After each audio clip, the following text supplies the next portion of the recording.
Saint Martin's island কিংবা কুতুবদিয়া আমাদের দেশের একটি অন্য ধরনের ভূখণ্ড।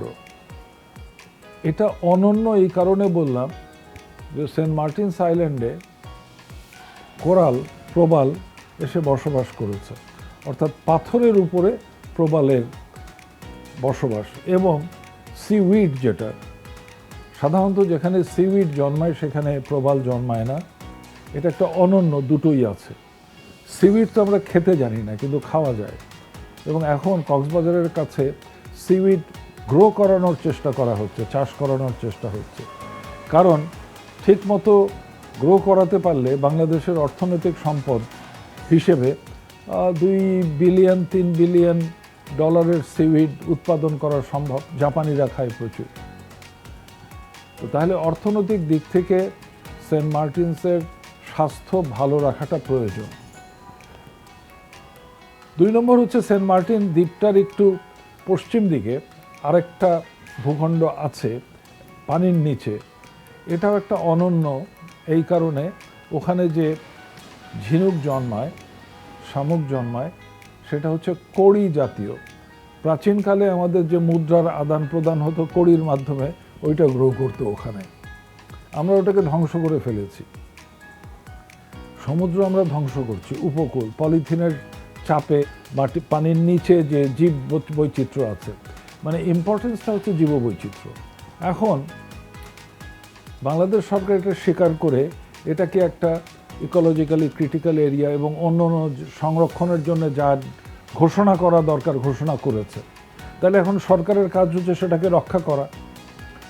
এখন থেকে ধরেন 20 বছর আগে সেন্ট মার্টিনসের লোক ছিল কত, 2000-3000 লোক। এই 2000-3000 লোককে কম্পেনসেশন দিয়ে টেকনাফে নিয়ে আসতে পারত। আমি ট্যুরিজমের বাধা দিচ্ছি না, ট্যুরিজমের রাস্তাই বের করছি। এখন ওখানে আরেকটা বিশেষত্ব হচ্ছে অলিভ রিডলি টার্টেল, এক ধরনের সবুজ জলপাই রঙের মতো পিঠটা, এটা ডিম পাড়ে। এবং এই টার্টেলের গুণ হচ্ছে, ধর্ম হচ্ছে, মেমোরি খুব শার্প। যেখানে তার জন্ম ওই টার্টেলটা, সে সমুদ্রে চলে যায়।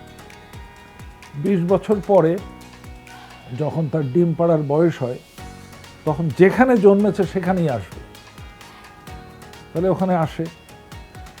এখন সেন্ট মার্টিনসের পশ্চিম দিকে যে বালিয়াড়ি আছে, সেখানে এসে ডিম পাড়ে। ওইখানে যদি হোটেল ব্যবসা গড়ে ওঠে, প্রচুর লাইট যদি থাকে, তাহলে এই কচ্ছপ আসবে না। কিংবা ডিমের থেকে কচ্ছপ সমুদ্রের দিকে না দিকে লাইটের দিকে চলে আসবে, অর্থাৎ এইটার মৃত্যু ঘটবে।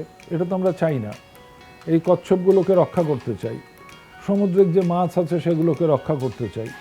আপনি মাছ ধরেন, কিন্তু সিজনালি ধরেন। তাহলে ওখানে বসবাস করতে হবে কেন, হোটেল করতে হবে কেন? হোটেল ট্রেনে টেকনাফে করেন, আমি তো বিরোধিতা করছি না।